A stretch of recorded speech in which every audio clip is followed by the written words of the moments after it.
are so many people out there who want to volunteer and find a way in which they can help. We've got some brilliant people that have come out of the school system here in Attleboro. You actually perform as an elected official the way people should. There are no agendas. Nobody has any projects that they have to complete, but we're just sharing information.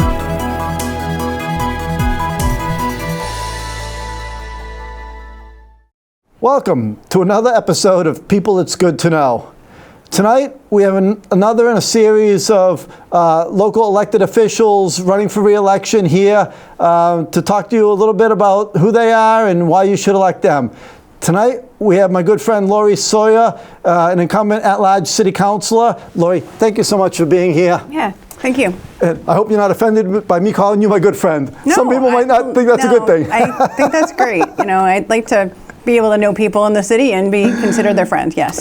So why don't you tell some of the people out there who don't maybe have never met you a little bit about yourself and your background and how you got to be here tonight. Well, I actually have been in Attleboro for about 20 years, and before that I kind of had a long kind of journey to get here, but I grew up in Maine, so not in the city or in the state. But when I went to college, I went to Dean College, which is actually, it used to be junior college then. But I went there, and it really was interesting because I decided on the first snowfall, and there was like barely anything on the ground. When I was used to Maine snowfall and feet of snow, I said, okay, this is where I'm going to stay. I'm going to stay here because there's not as much snow. But I mean, it wasn't just that, but you know.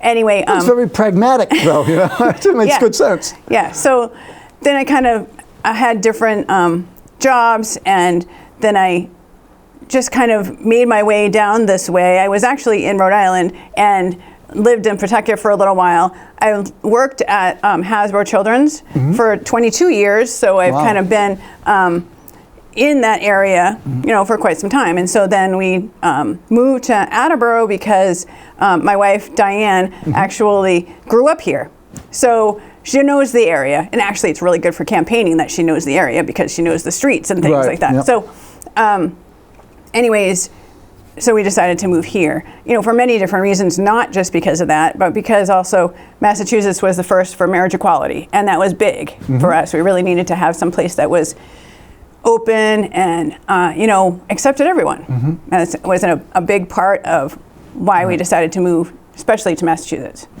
I mean, and that's great. And you're right. Attleboro has been a place, especially, that's been pretty much open to accepting just about everybody of everything you can characterize someone as. Pretty much still accept you here, and that's great. So you've been a city councilor now for 2 years. So you're up for your first re-election. Right. Why don't you tell us a little bit first how you decided you wanted to get involved in politics to begin with?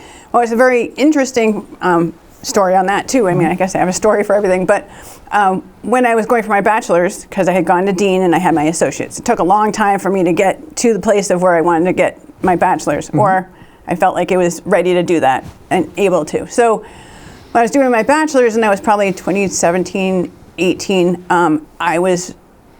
it was suggested to get an internship. So in that time frame, I was interested in, you know, and I thought it was really cool that I met then Paul Heroux, who was he was state representative.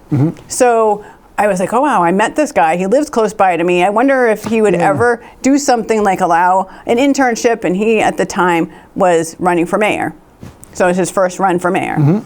So he's like, sure, let's do it. So we worked it out that way. I was an intern with him, and then I helped him on his campaign, and then I helped do the inauguration once he won mayor. And then it was really interesting, and really I liked the getting to know people and working with people in politics. And at first I really didn't want to run for anything after all that happened, and then when I was working with other campaigns.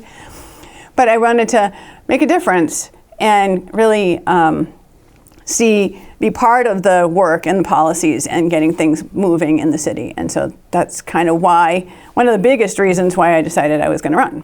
I wanted to make a difference.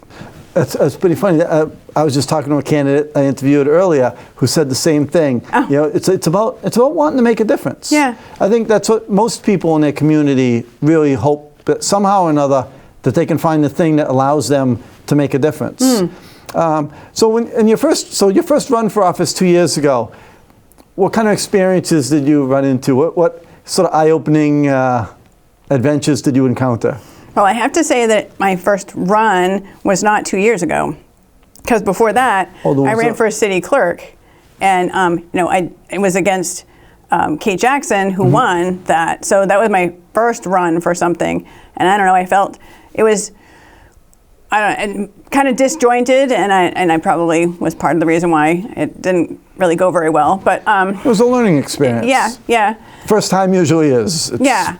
And then I felt like it was much different, of course, for running for city council. And kind of knowing the route, because I didn't make it the first time, that, like you said, a learning experience, and I learned what not to do, what to do. And then I also had some good supporters in some of the people that supported me in that race, too. But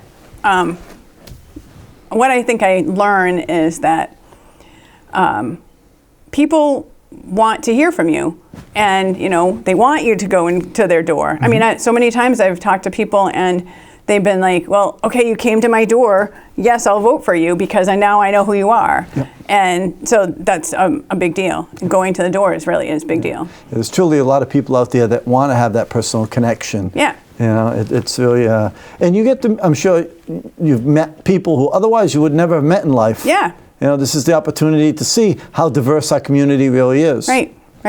Yeah, absolutely. There's so many different people, and so many different ethnicities, and, speaking different languages. I mean, I've gone for somebody's door who just does not speak any English at all, and I just kind of give them my card, and I'm like, even though that probably isn't going to help much because it's not in their language, but it's meeting a new person. Absolutely, yeah. And it makes you aware of how diverse the community really is. Yeah, because too often we just focus on our little circle of friends who tend to be pretty much just like us usually.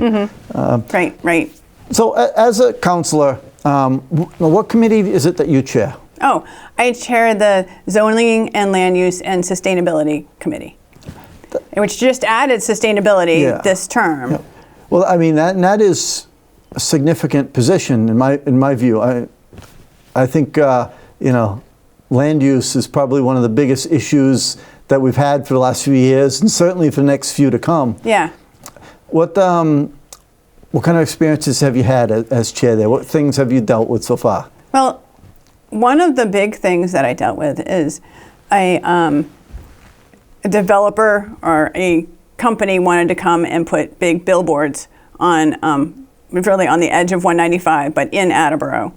And I really got a chance to talk to the planner who talked about, why it was not a great idea for in these certain locations and what kind of damage it would do to the environment, to wildlife, so it was a lot of good information, and plus I talked with the conservation And in full disclosure, I was a member of the planning board at that time that unanimously voted against that, for what it's worth. Well, I wasn't. So we're on the same side. All right, well, that's good.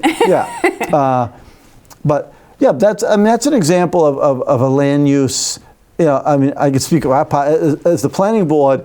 Businesses aren't allowed to advertise off of their property. Yeah. This would have been the first time that there would have been off-site advertising, which to someone who's not a government geek doesn't mean much. But it does, really in technical legal terms, once you sort of broach that hurdle, what next? And that's how the planning board viewed it. Right. But it's an example of the diverse number of things that come under land use. People wouldn't have immediately thought of billboards. They probably would have thought more along the line of, zoning, right? There have been more than a couple of zonings that have come before you in the last couple of years, right?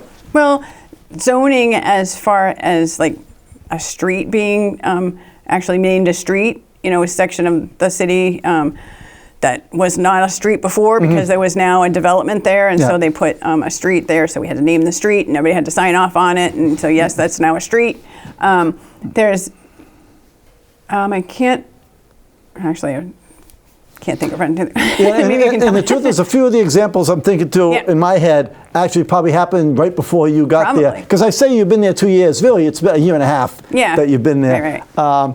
What kind of things, assuming you get reelected, what kind of things would you like to hope to try to do as a counselor in the next couple of years?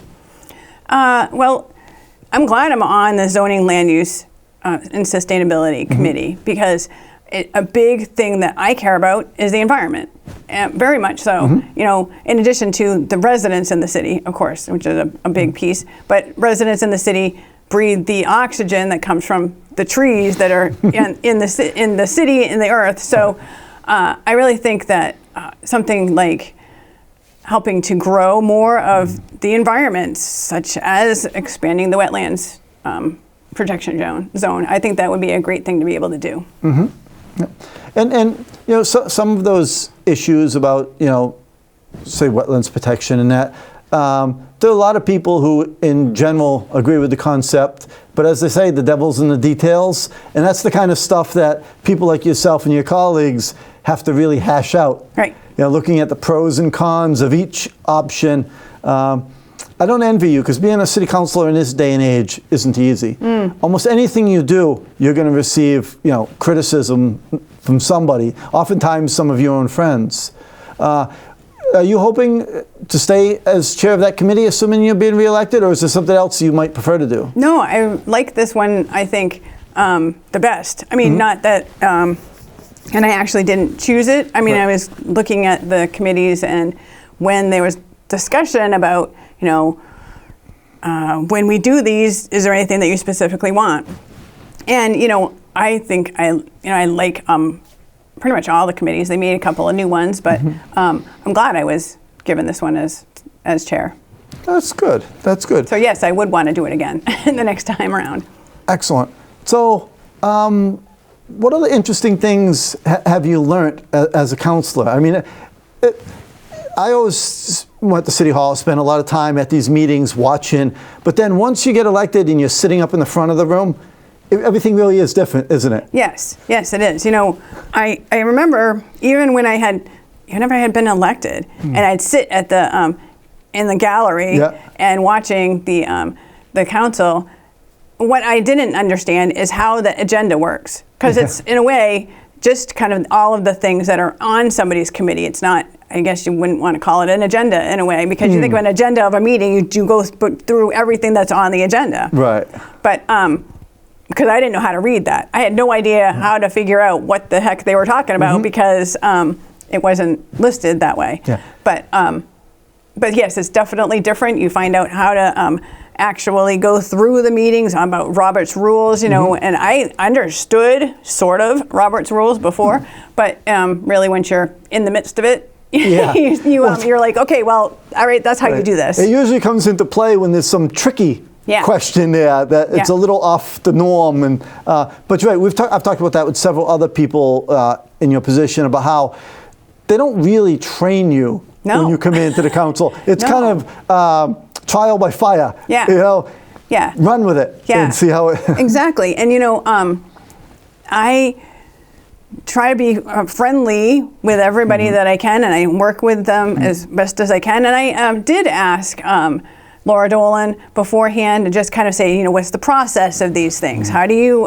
what happens in each one of them? What do you do in a committee or in the actual council? Right. And actually, Michelangelo was very helpful in that way too. He even wrote up a little thing for me so that I can put it in my folder as I, you know, for each meeting. That's so nice. I know what it is I'm supposed to say at the beginning. You know, you call something to order, and then you call for adjournment and all that stuff. I would have no idea. I'd just be listening to what other people say. And it's very easy in the beginning to forget some integral little part. Yes. Because people forget. People watch the council and they look at it almost like it's some little ceremonial performance. But the reality is it has a lot of legal potential standing. Yeah. And if something isn't done in accordance with the law, that's when you really, you know, can have a problem.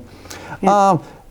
So you like being on zoning and land use and sustainability. The sustainability is, you mentioned how that's sort of a new element that's come into play in the last few years. Have you had a lot of interaction with Mike Davis and the Sustainability Commission? Is it Council or Commission? Commission. Have you? Yes, actually I have. And it was kind of talked about. I talked with him, I think even in the beginning of me being on there. He said he was on the Sustainability Commission. There was kind of a discussion separately between him and Jay DeLisio about the committee and thinking about adding that to it because it kind of made sense, you know, zoning, land use, and sustainability to kind of keep the things going for the long haul, you know. And so, yeah, I talk with him often, and we talk about sustainability type things. Him and his commission also, they make recommendations, or they can make recommendations that they bring to the mayor and to the council. So things that they as the commission decide that are sustainable options, he brings to, you know, the council and to the mayor to discuss, and hopefully then maybe the city will do them.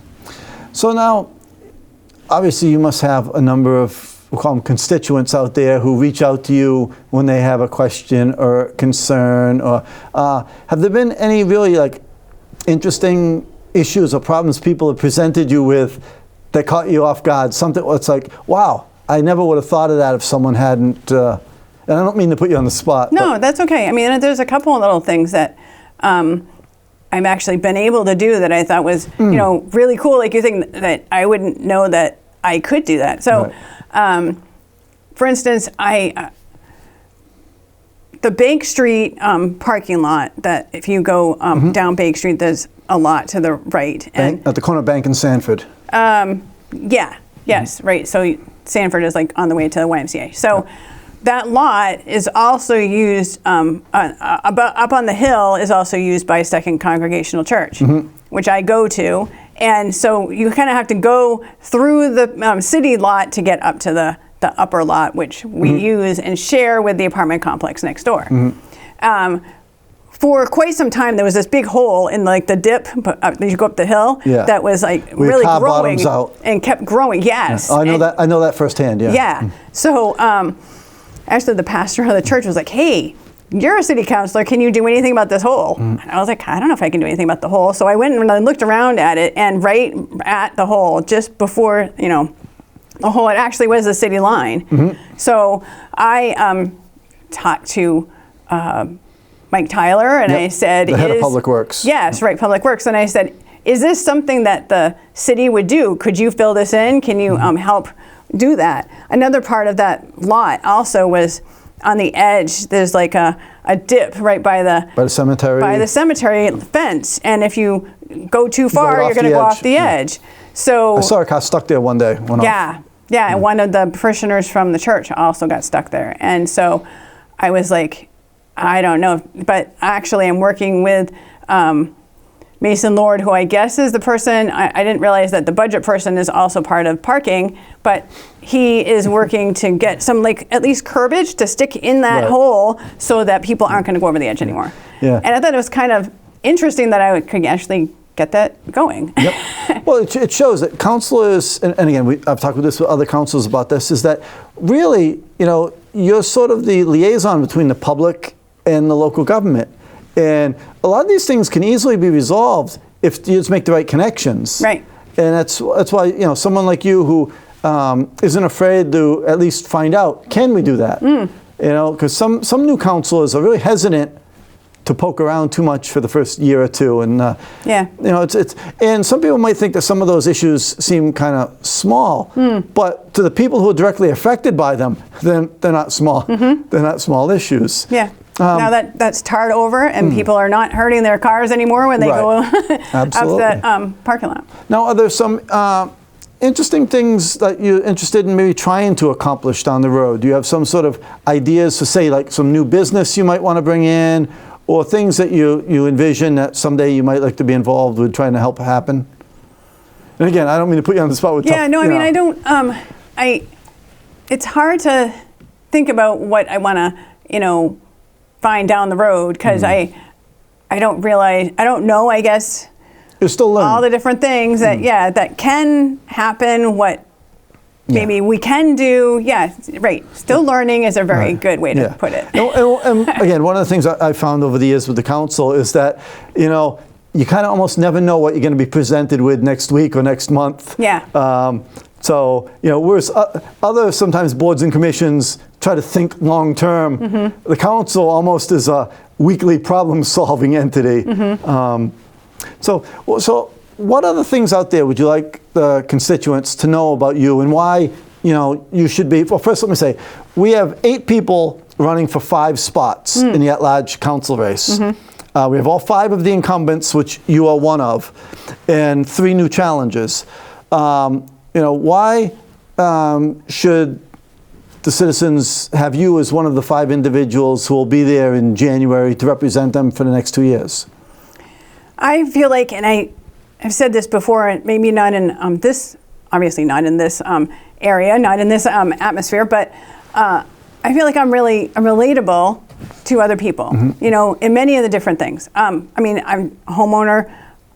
So I go through all the things with taxes, and, you know, I have a child who has gone through the public school system. She graduated in 2024, so I have kind of that background. And she's now going to college, and you know, so I have to deal with all of the things that everybody else deals with, as far as the water rates going up, the electricity going up, you know, all the healthcare stuff. I'm relatable in that way, and that's why I believe that me being on the council is a good person to have, because, as I said, I'm relatable to everybody else, and they can feel free to contact somebody who is like them and that can possibly help in their situations. And I think that's a really good point, is the council is made up of a diverse group of people, but people generally want to seek out someone who they feel is kind of like them to talk to. That's human nature. Right. And I think that's one of the things that makes a diverse council a good thing. You know, I mean, in this super politically polarized world we live in with conservatives and liberals, so many people want everyone to be just like them. But I'm one of those few people, I think, who doesn't believe that leads to best government. I think having a mixture of people with different views and different opinions really in the long run does, you know, result in a much better, we'll call it good, effective government for people. So now, you know, you've been very active in a lot of social activism stuff, we'll call, right? And how do you find that links in with your political elected position? Well, I'll mention, which I didn't before, as part of before I was on the council, I was in the Council on Human Rights. Oh yeah. And, you know, I was the chair for 5 years there, and that kind of was, in a way, a springboard to bringing me also into other pieces, including the council. And, you know, that social work is, you know, part of that. It's also another part of having different people, but also that we're similar in many ways that you might not think. And that role, that is a big thing, and I'm sorry I forgot that you had done that, because that is, to me, people undervalue the roles of a lot of these appointed boards, but really, in the shaping of our community, they play a huge role. You know, they don't end up on the front page of the newspaper, and oftentimes people don't even know they exist. But they really do play an important role. So you were the chair for 5 years? Yes. Yeah. It was, I think it was when the Council on Human Rights was coming back. I know that it was going on previous to me, even years and years ago. Then it had been discontinued. Right, it was discontinued, and then Paul Heroux as mayor brought it back, and so I was very interested in that, because I, you know, as my mentioned thing about being in a place that was accepting, I wanted to you know, continue that in the city, and knowing that it used to be here, why not bring it out again? And then when he was bringing it back, I wanted to be part of it. So that's how I got to be part of that. Yeah, Mayor Heroux regenerated that when he was first elected. Back in the 90s, I think it was actually called the Commission on Discrimination or something, something along that. It was a different terminology that they used. But as with a lot of the boards and commissions that existed around the year 2000, a lot of them fell off because attendance by the members fell off. Now, I've only been to a couple of the human rights meetings, but I can say they were both well attended, which again is a good sign. Yeah. You know, if an organization is doing good stuff, people usually want to be there. If you start having a problem with attendance, it's usually because, well, you're not really doing very much. No, I felt like we did quite a bit whenever we were, even during COVID, which I thought was surprising, but we did a lot even during COVID. I think and every year we do the Pride flag raising in June, and we've done things like a donation drive for Afghanistan and clothing and whatever types of things that people needed when they were having, the issues there, that we were able to send over a huge truckload of materials for them.